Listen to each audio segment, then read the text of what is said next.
mudane madaxweyne haddii aan kuga carburo ha ila yaabin xaniya kenya aha Cabdicasiis lafta gareen waxa u sahliyay awoodda taada ah iguma soo dhiceen ka duwantaa tan beeshan totally kursigooda waxa la siiyay qabiil aan shuqul ku lahayn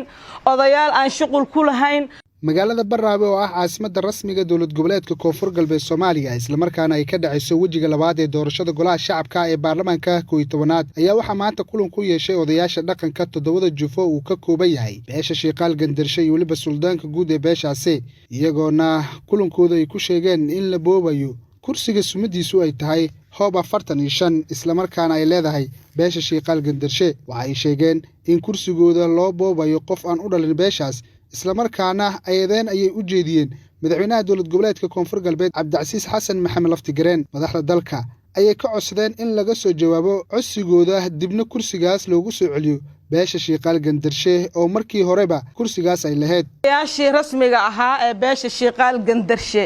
maanta waxay ku sugan yihiin Baraawe iyagoo 7 jufo ah 7doodii isim ee la rabay in ay soo xulaan ergada oo ay matalaan beeshooda nin walba jufadiisa si sinaan ah oo cadaalad ah iyagoo hal aan ka maqnayn halkaan ay fadhiyaan kuma qorna waxaan meesha ku qoran ee la soo qoray labada qof ee civil society-ga meeshaan ku qoran Samiira Maxamed Cabdi iyay tahay ma naqaan Maxamed Jeylaani Cusmaan yuu yahay Xasan yuu yahay ma naqaan beeshaan wali hore uma dhicin waxa ku dhacay oo meeshaan ka dhacay waa laga yaabaa beesha dhexdeeda qof ah oo cabanayo oo ama dawlad ha siiso ama qabiil ha siiyo ama oday ha siiyo aniga maxaa la iiga siiyay cabasho laakiin kursiga dhexdooda aan dhaafin waa ka duwantaa tan beeshan totally kursigooda waxa la siiyay qabiil aan shuqul ku lahayn odayaal aan shuqul ku lahayn oo aanan qusayn kursi maaragtay madaxweynaha ka daaweyn ayaa nagala dhacay madaxweyne Koonfur Galbeed kursi uu dhacay asaga waa ka daaweyn yahay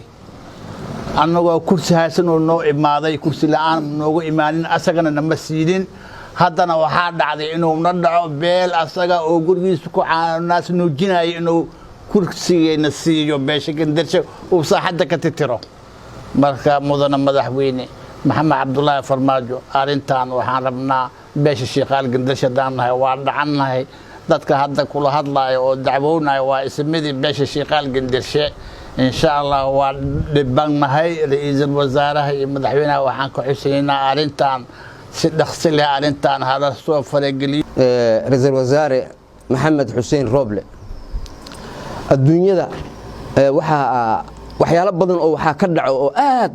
lala yaabo war qoomiyad nool oo caafimaad qabto oo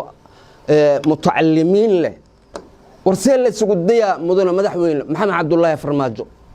xoolo kooda in la niyeysto mise adiga Maxamed Cabdullaahi aad tahay kuma damqayso insha Allah taala mudane madaxweyne haddii aan kuga carburo ha ila yaabin xaniya kenya aha Cabdicasiis lafta gareen waxa u sahliyay awoodda taada ah iguma soo dhiceen Soomaali waxa deeqdo cadaalad hal kursi ayaan anagoo ka badan leh ayaa hal kursi aan helnay dad jufooyin annaga naga yaryar ayaa dhowr kursi haystaan intaasi waxaan ku sabraynay waxaan leenahay war wax un hadismaan wadankan hadismo maanta waa noqon weysay wixii hore war soo dhaaf waxa waaye isku tumashaa timid marka intaasi madaxweynaha iyo ra'iisul wasaaraha iyo guddiga doorashooyinka federaalka waxaan codsanaynaa mar labaad iyo mar saddexaad iyo mar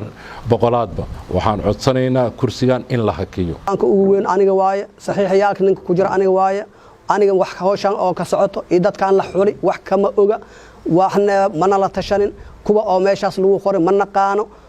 marka ummad ay ku dhacdina saasaytii male salaadiintii oo iyo waxgaradkii iyo nabadoonkii oo hawshan iska lahay kulligooda waa ka hadda waxay joogaan Baraabe dhaxdiisa fadhina madaxtooyada u dhownahay hoolkan u dhownahay marka cabashana waa soo jeedinay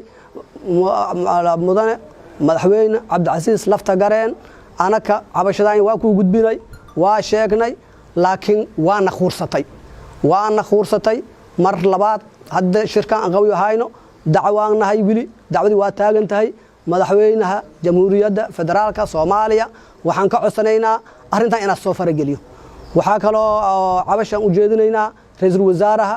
arrintan si degdeg ah u farageli maxaa jira haddaa maanta aan hadalnay oo la naquursaday oo warkaan aan la dhagaysanin wax xigi doono waa dareemaysaan ugu dambeyntii waxay soo saareen warmurtiyeed ka kooban dhowr qodob beelweynta Sheekhaal Gandarshe ku socoto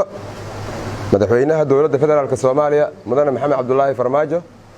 ra'iisul wasaaraha Maxamed Xuseen Roble iyo madasha golaha qaranka Soomaaliyeed marka laga reebay Cabdicasiis beesha Sheekhaal Gandarshe waxay cadeynaysaa in uu madaxweyne lafta gareen si bareer ah oo cad u boobay una bilaqaystay una ihaaneystay kursigii sumadiisu tahay hoob 45 ee ku sumadeysnaa beelweynta Sheekhaal Gandarshe 20 sano la soo dhaafay baaqan maantay wuxuu si khaas ah ugu aadan yahay labada mas'uul ee dalka ugu sareyso sida odayaasha hore ay u sheegeen beesha Sheekhaal Gandarshe madaxweyne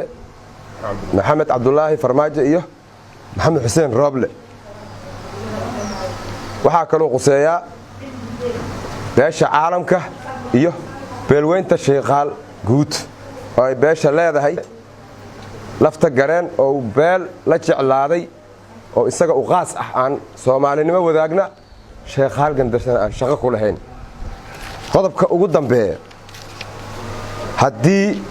baaqeena iyo cabashadeena wax laga qaban waayo bacdallaahi ilaahay in baan mar walba wax ka sugaynaa bacdallaahi mas'uuliyiinta halkan ku soo koobnay haddii baaqeena wax laga qaban waayo beesha waxay cadeynaysaa in kursiga sumadiisu tahay hoob 45 doorashadiisa ay dhici doonto beeshuna qabsan doonto Cabdifataax Muune 5 TV shirkadda Baraka Insurance waxay idin haysaa adeegyo caymis oo kala duwan sida caymiska gaadiidka caymiska dhismaha caymiska safarka caymiska caafimaadka shirkadda xafiiskeedu waxa uu ku yaalaa daarta Giajo Business Center kilometer 4 ka soo horjeedka daarta ama dabaqa tahliil warsame wallahi waa inaan geliyaa dhammaan shaqaalaha shirkadda iyo qoyskaygaba caymiska caafimaadka ee Baraka Insurance